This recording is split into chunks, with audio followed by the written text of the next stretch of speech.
Hi everyone. Today I'm going to be reviewing Hail the Apocalypse by Avatar. This is their fifth album, I believe.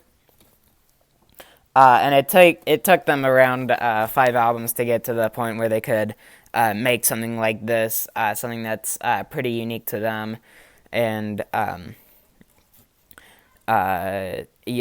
it has the tunes to back it up. So on quick disclaimer: this is pretty personal to me. Compared to other albums on this list that are pretty critically acclaimed as well. A lot of music snobs will probably dismiss this as just generic Swedish death metal, but I feel like the tunes are unique enough, and the sort of camp that this band puts off is a lot more unique to them than most other Swedish death metal acts. And I feel like Swedish death metal, there is a lot of other great metal acts in there that they're just not. Uh, they don't have the mainstream appeal to really get popular, and that's unfortunate.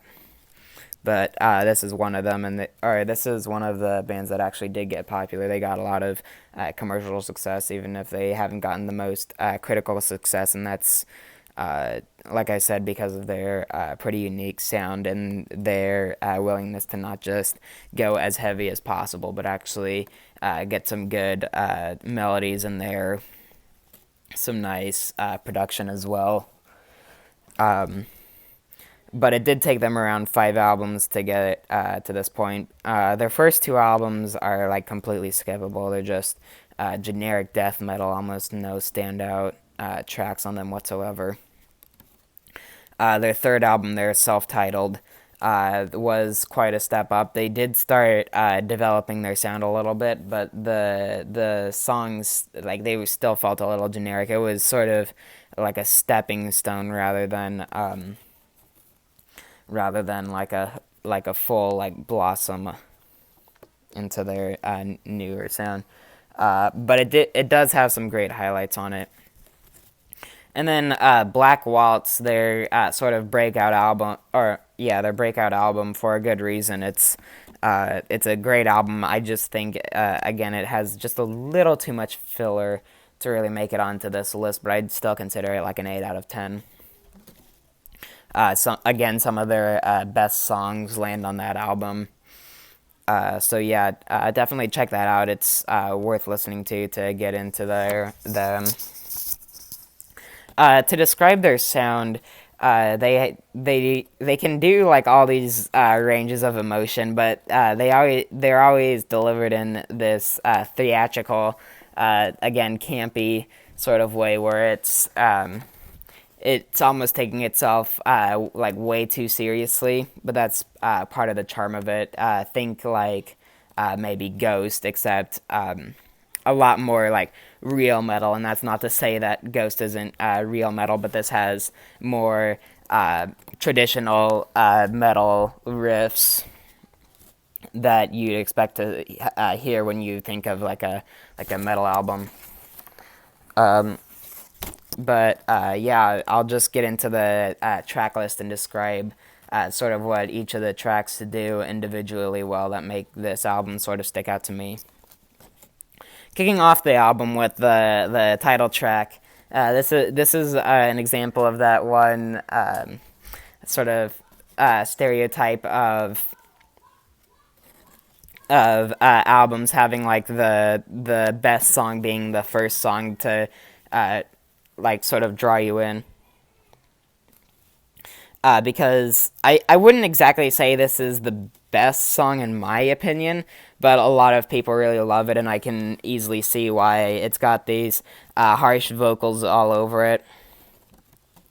Uh, all these screamed vocals, almost no clean vocals whatsoever. And just great riffs all over. It does sort of feel apocalyptic, which is sort of a running theme on here. All of the songs sort of feel very apocalyptic when compared to some of their other stuff and compared to their other contemporaries as well. It's very lyrically at least, it's very like end of the world sort of, almost like horror influence on some of these songs that I think make it great. Sort of like a thriller, I guess, is how I would put it. But great riffs, memorable chorus, and just everything. It's a great intro. Not too much to say on what I don't know. It's got a nice upbeat to it where it's you know, which they do quite a lot in there on a lot of songs, but it always works every time. It's just a great formula, you know? Like, why change the formula if it's so great? And it is a great formula, at least in my opinion. In my opinion, it's really interesting. And then in depth of sound, I'm getting slight Primus vibes from the sound of the guitars. They sort of sound like they were produced like the bass line for like a song like Jerry Was a Race Car Driver, maybe. But it's very much almost like a speed metal song with just a lot of notes being played really quickly, sort of only a couple of notes at a time. But it still sounds really great. Uh, and they have another like really big slow chorus on it. With the death of sound. Uh, but it's a nice contrast, I'd say, because if it was just really fast all throughout, it wouldn't quite have the staying power that I think the rest of the album does. And then that slowly transitions into Vultures Fly, which is one of my favorite songs on this album. I just love this song. This idea of like a nuclear apocalypse in this case, where we get these all orders to surrender are false vocal lines that are really fun, and just a great pre-chorus as well. And the guitar lines are standoutish as well. I could just rattle on and on about this track. The bells on the chorus, the little claves during each verse that sort of come in and during the instrumentals, sort of the way it builds up to this climax where it feels like it's just like all out nuclear war. It's just a fun track, and I mean, like for something like nuclear war, it is a difficult subject, but I feel like the way they handle it in sort of a like again a campy way where it's like they're talking about death and all this stuff, but it doesn't quite register because like they just say it so often. I do think it makes it quite fun. And then Bloody Angel again, just one of my favorites as well. Just a great song. It's got these nice contrasts between clean and I forgot the word for it, but I call them harsh vocals. Sort of shouted, but not like shout vocals, like yelled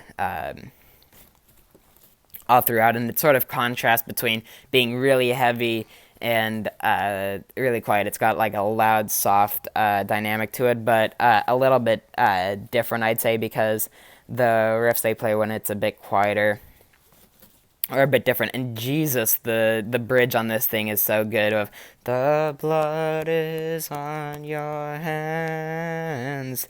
It's just a lot of fun, and that's sort of how I describe all of this. Like, yeah, you're not gonna find a snob listening to this because it's just a really fun album. It's not anything deep or anything like revealing about the world. It's not like an OK Computer or something, but it's not trying to be, you know. And then Murderer, I feel like has a lot of Ghost influence because it's sort of like the way it sounds is sort of like a slasher horror film maybe. With all these screams on the chorus and this weird ambience, and on the outro to the song, this sort of backwards played guitar, and the lyrics match the tone of the music as well. Of just like certain lyrics on it, just make like give you this like horror, like sort of over the top imagery in my head. Um, yeah. And then Sarbamba, I think, is a little bit of a weak spot. It's kind of forgettable, I'd say. The like after like for me, I've listened to this album so much, I can name every note in the song, but uh like on the first couple of listens, like there's not too much that makes it unique from these other songs, and the lyrics are in Swedish, which I don't have a problem against at all. I like I always like a good Rammstein song. I don't really care if the lyrics are foreign or not, but I just feel like there's not too much that makes it stand out. It's just some heavy riffs and stuff. So like at least it's good while it's on. It's not like boring or anything. And then Puppet Show is another one of my favorites on this album. This has been my favorite for a long time, and it just goes all in on the fun aspect. It feels like a sort of like a circus in the way the instrumentation is, and sort of lyrics detailing like this puppet king and everything. Um, and it sort of descends. We get all sorts of instrumentation, like what sounds like an accordion, even though I think it's a guitar effect, and trombones and everything. It just it sounds really cool. Um, not too much to say on the vocals, and they're mostly just harsh vocals. But like I said, this album knows when to go for harsh vocals and when to go for clean vocals, and their vocalist, Mr. Johannes, can really go between them nice and fast. He has a lot of technical singing skill. Um, Not too much to say on Get in Line either. I haven't listened to it the too much, so I don't like. That's the main reason why I don't have a lot to say on it. But it's the best I can say is it feels sort of industrial in a way, not like super industrial. We're not talking like Death Grips or Nine Inch Nails level of industrial, but very much in that sort of darker edge to their to Avatar's songwriting. And then a cover of Nirvana's "Something in the Way." This one really blows it out of proportion. Again, this is sort of a good comparison for Avatar's sound compared to a lot of other bands. Is that where like they'll go a low key moment for the song. Avatar just has these massive choruses, massive instrumentation all over it. But yeah, every time they say "whoa," it just sounds like the entire world just collapsing. It's really amazing. I wouldn't say it's quite as good as Nirvana's version, but they're like two different things. They're really difficult to compare. But I feel like because Nirvana's version is a lot more personal to Kurt Cobain, when you have that sort of historical context to it, I feel like that one comes out. But this one is still really great. I think, like I said, everything on it is just really huge, and they sort of have these nice choral vocals that appear throughout the rest of the album, like on Bloody Angel. That really make it really huge. And then the song Tower, is another one of my favorites, actually. It's got this creepy sort of, I think of like candles when I hear it, sort of keyboards in the background. these very sort of vibrating guitars. But as the song progresses, um, Johannes's vocal delivery, which is pretty clean throughout, although it starts out pretty whispery, not like harsh vocals, but whispered, like just quieter and not like they're being shouted. They're not angry. They're just quieter. You know what whispering is, obviously. Sorry. But as it progresses, they get pretty clean, and he does sound pretty sad on it. And it just eventually it builds up into this epic like power ballad almost. Yeah, just a fantastic closer. Again, one of my favorites. So yeah, I don't have a ton to say on this album, and I will say, like, some of the tracks feel just a little bit generic, but they completely smooth this out on their next album, which I'll talk about tomorrow. So yeah, that's about all I have to. That's all I have to say on the album. I think a great album, definitely a good entry point into their sound. A lot of fans consider this their best, or they'll consider Black Waltz their best, but most will consider this their best. So definitely give it a listen if you haven't, or listen to their next album, like I said. But yeah, thanks for watching.